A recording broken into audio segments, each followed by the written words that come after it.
And one of the books that really has changed my life is called U Squared. And I would like to give you a little excerpt from this book. It's a very thin book. I highly recommend it. It actually was recommended to me by one of my mentors, Bob Proctor. It was one of his top three books that he absolutely loves.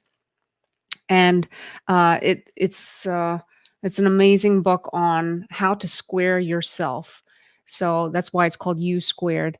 And I'm going to show you some slides right now that I've put together, and I've shown at the Dream Big book club through the Women's in IR, which is subsection of Society of Interventional Radiology. And I hope this is helpful for you if you're looking for a change, or you're looking to expand your horizons and you have a growth mindset. I highly recommend you check this out. So here's some of the slides that I've condensed from the Women IR book club. And at the end, if you stay to the end, I'm going to share with you how to get involved in that book club, because there's 5 more books coming up in the next 5 months. So it's how do you dream big and expand your horizons. Once you're in practice, a lot of times physicians get stuck and they're not in the jobs that they thought they were going to be. They're not where thought they're going to be, and they didn't know how to communicate, how to become leaders, how, it's not our fault. We weren't really taught how. And I don't know about you, but I, I didn't learn any leadership in medical school. I know a lot of the leadership training is changing in medical school, but I still see a lot of medical students struggling. So this is the book. It's by Price Pritchett, and this is where you can order it. But the best, I love this quote on one of his master classes. It's called "The best hand won on average only 12% of the time." What does that mean? It means he was talking about a study of poker players.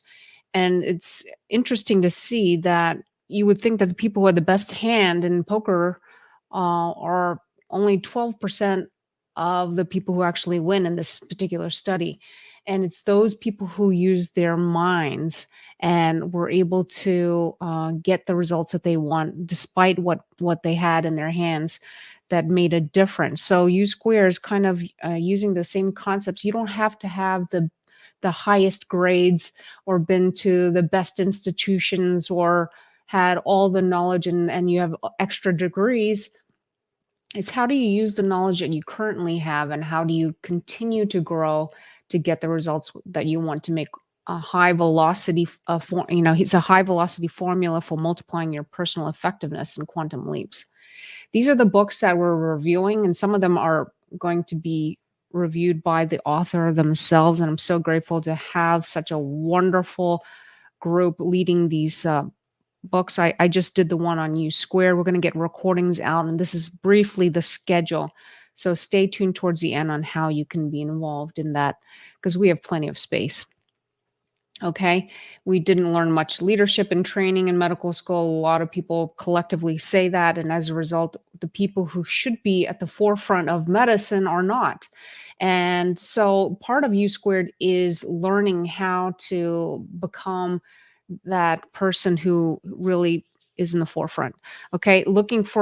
So what I put the slide together, as I said, are you looking for change? Start dreaming big. And why? Why? Because we can. It allows us to gain professionally and personally what we want. It allows us to think in new ways and be creative and have a growth mindset. It gives you direction and strategy to achieve your goals, and it promotes leadership and courageous action. And a lot of times I feel that physicians, we're so taught to have all the knowledge first before we take a step forward and help our patients, and then being able to create differential diagnosis, to order the right kinds of tests. And sometimes that specific culture kind of holds us back, in that we're thinking more systematically instead of thinking in leaps and bounds and being visionaries and being creative in our mindset. So this is kind of, I'm taking this book that's not necessarily created for healthcare workers. This can apply to anyone who's listening, but I'm trying to shape this into physician leadership, because that's what I'm all about. So let me just show you the next slide. So how do you get to the next level in your career and life? And one of it is to have a sense of purpose. Start dreaming really, really big.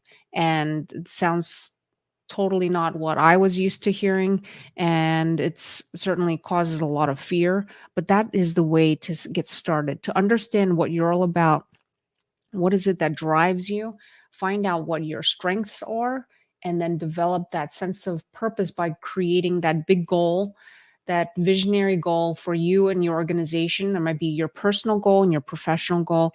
That's how I have my clients work. So this is a question I asked the group from the Dream Big book club: is how many of you think that, and think about this in your own mind. How many of you think you could do a lot better if you just tried a little bit harder, and that you can start seeing results, and you just have not been able to do that? So I just want to think of your mind, yes or no. How many of you think you could do a lot better if you just tried a little bit harder? It's not a trick question. I think we had some people raise their hand, yes, and some people just did not even answer. So I want to share with you the story of the fly. And this is a little excerpt from the book. This book is 37 pages, but it's packed full of great, great advice. And let me just read just the first page. It's actually just one page, okay, of this book, and it's a true story by Price Pritchett. I'm sitting in a quiet room at the Millcroft Inn, a peaceful little place hidden back among the pine trees about an hour out of Toronto. It's just past noon, late July, and I'm listening to the desperate sounds of a life or death struggle going on a few feet away. Sounds very serious. There's a small fly burning out the last of its short life's energy in a futile attempt to fly through the glass of the window pane. The whining wings tell the poignant story of the fly strategy: try harder. But it's not working. The frenzied effort offers no hope for survival. Ironically, the struggle is part of the trap. It's impossible for the fly to try hard enough to succeed at breaking through the glass. Nevertheless, this little insect has staked its life on reaching its goal through raw effort and determination. The fly is doomed. It will die there on the windowsill. Across the room, 10 steps away, the door is open. 10 seconds of flying time, and this small creature could reach the outside world it seeks. With only a fraction of the effort now being wasted, it could be free of the self imposed trap. The breakthrough possibility is there. It would be so easy. Why doesn't the fly try another approach, something dramatically different? How did it get so locked in on the idea that this particular route and determined effort offer the most promise for success?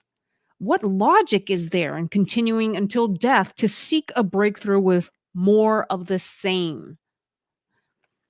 No doubt, this approach makes sense to the fly.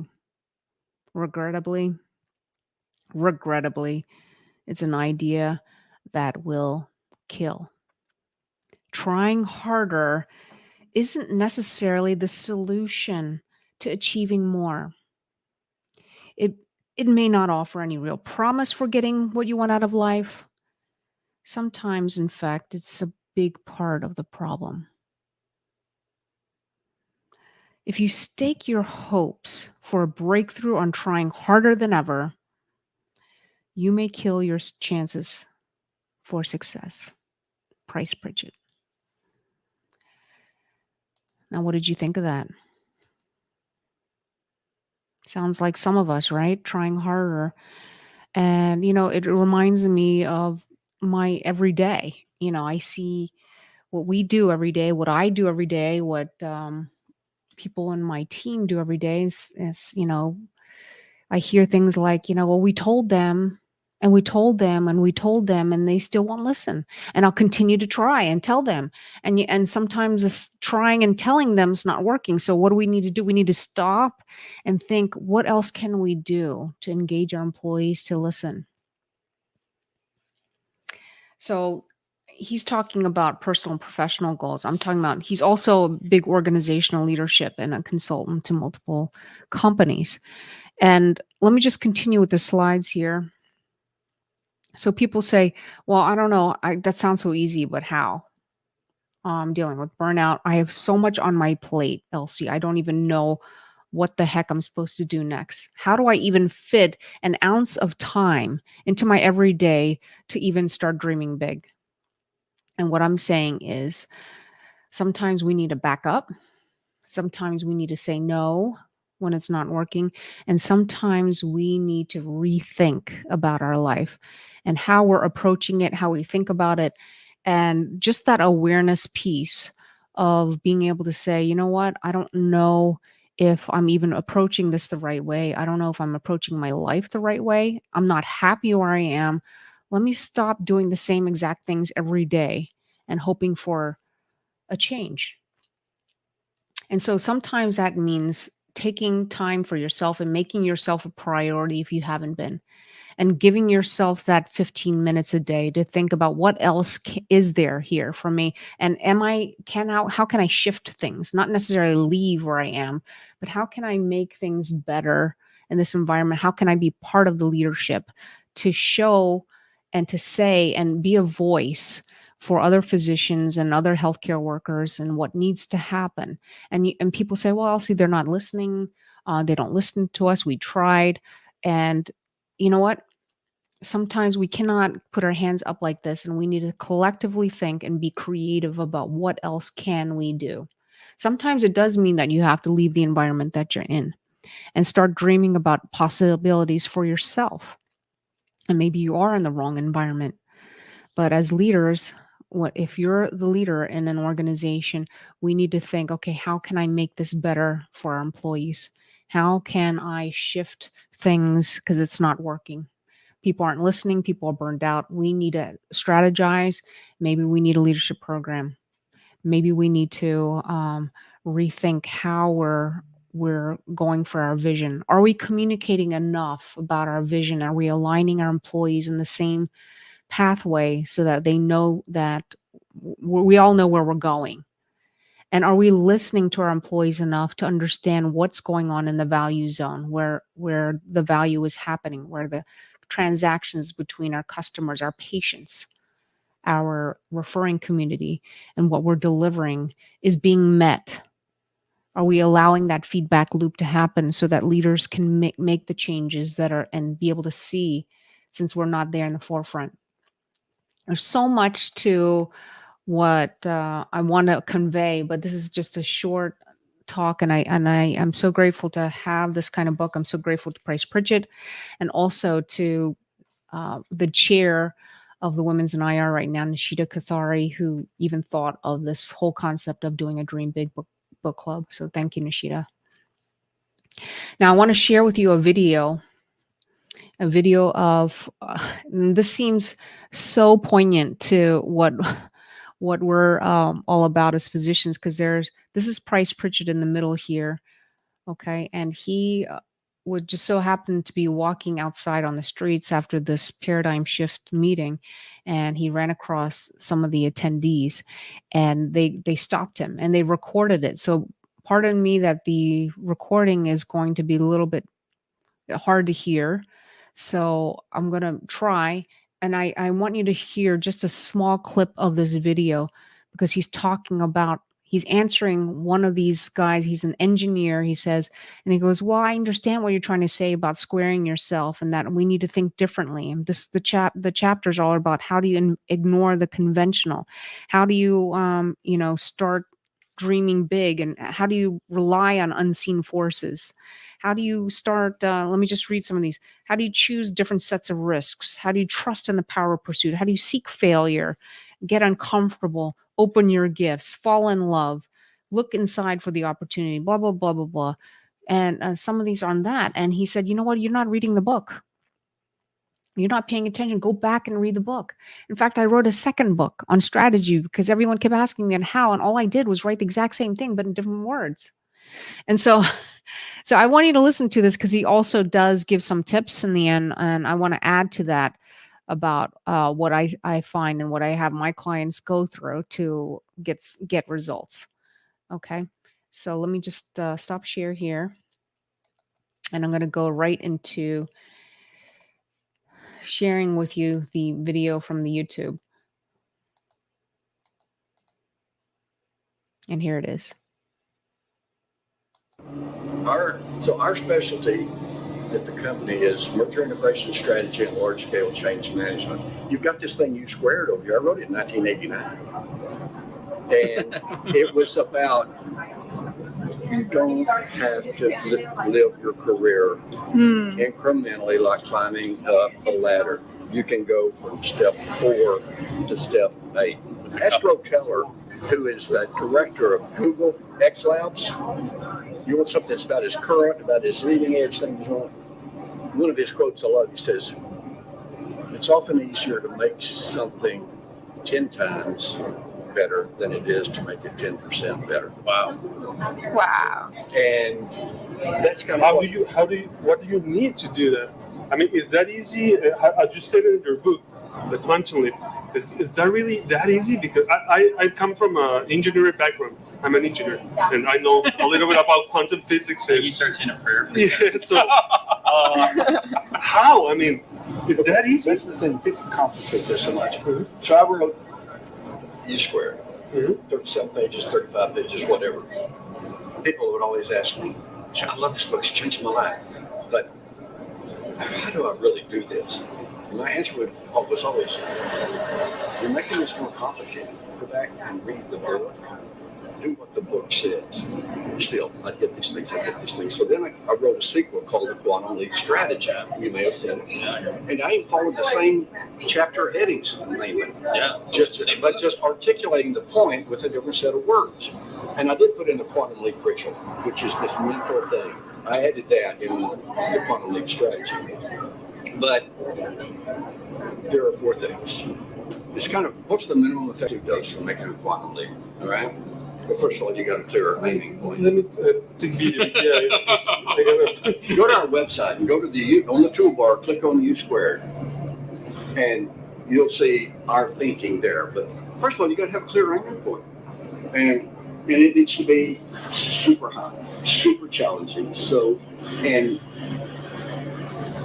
most people don't set it high enough. Okay, you need a clear aiming point, and then start getting ready is the graveyard where big dreams go to die. It is. Getting ready. Well, I'm going to do a little research. Well, I'm going to come up with a business plan. Well, I need to think about this. I need to own and own and own and own. You start, because that's the fastest education you can get. Yeah. You start moving. Relentless pursuit. That's step 2. Third step is the Quantum Leap Ritual, which we talk about in the Quantum Leap Strategy. But it's that visioning, it's that mind management, it's that managing, controlling, disciplining your imagining. And which is also perpetual throughout the day, right? Or do you just isolate? Well, we say you need to make this give it 12 minutes at least once a day, every day, and with the idea that they'll take it to more than 12 minutes. But if you can do it 12 minutes. But Quantum Leap Ritual, that visioning, that imagining, that man management, that's where the gods live. That's where the magic happens. It's damn near supernatural. Right. And people won't do it. No one give 12 minutes to it. No. Here's the thing. Jim Rohn, the great Jim Rohn, one of his best lines was, "What's easy to do is also easy not to do." And that's what happens. Yeah. It's too stinking simple. Okay? The 4th thing is track your results. Monitor your results. Track your metrics. You need at least 1 or 2 or 3 key metrics, but keep it simple. Tracking doubles your odds of success. So how research. And that's it for that. What did you think of that? I think people are amazed when they hear about it. So, just if you want to get started, start reading books, start, asking people. That's part of the reason why I started this podcast. I want to learn from other people, and my goodness, what you can learn from other people is tremendous, and people want to share. Counter to what you might think in your mind. And it's just amazing. And a lot of these concepts are not people's own. They've learned this from other people, and it's just been passed down generation to generation. When I want to continue on with some of my slides here, and the last thing I want to add to that is write down a goal card. Make that, once you create your big vision, your big endpoint, write it down. And this is going to sound totally counterintuitive, but act as if. What does that mean? Act as if it's already there. It's already happened. Um, as if your goal has already happened. And that doesn't mean going around acting and bragging. Not that at all. It's not about sharing with everyone. In fact, don't share all your big dream goal with most people, because most people will not be supportive of you. So what you want to do is believe in yourself that you're capable of doing it by acting as if, and taking the time, even if it's 12 minutes a day is what he says. Even if it's 5 minutes a day, even this goal card is going to allow you to remember that which you're all about and what you're going for. And it's going to allow you to take action based on that big dream goal. You're going to get so excited about it that you'll see things start happening that you never thought would happen again. Unseen forces, what he says, start happening. You're going to be aware of the people you need to meet because it's so in the forefront of your mind. It's like the power of attraction. And I'll leave this with you. This is our website. I'm going to be doing some master classes and free master classes similar to this. And if you enjoy this, please like and comment. I really appreciate the support.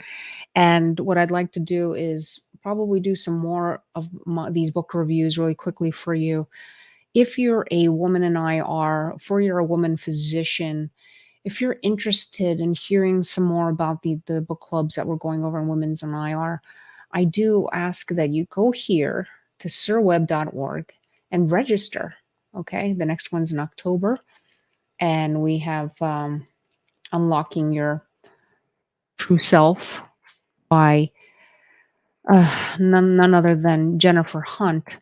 She wrote this book called Unlocking Your Authentic Self, and it's about improving your self-image and your self-confidence, decreasing the negative self-talk that has a lot to do with us not being able to achieve our dreams, because a lot of times it is our own selves that prevents us from moving forward. So I will be doing some free master classes. Join us and be on our email list so I can send that out to you. And thank you for being here today. Take care, everyone. Have a great Sunday.